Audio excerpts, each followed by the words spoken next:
Sa Philippine politics, ano ang ibig sabihin ng H sa DPWH?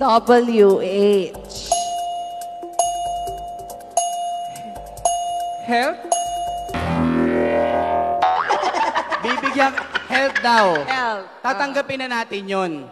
Pero pag nasagot mo pa ng tama, bibigyan pa pag nasagot pa kita ng tama,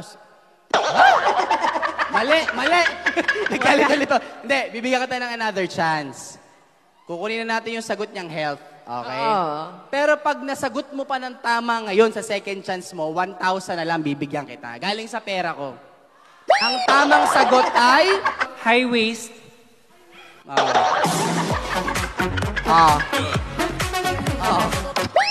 Tawan-tawa si Eloisa, ha? Wala akong tinuro dyan.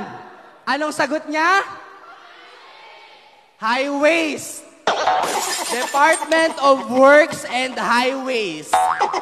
Parang ikaw. Kaya naman, health. Ang tamang sagot ay... Highway. Kaya naman, ligwa ka na. Thank you. Jade, thank you. Pero nag-enjoy kami, Jade, ha? Salamat.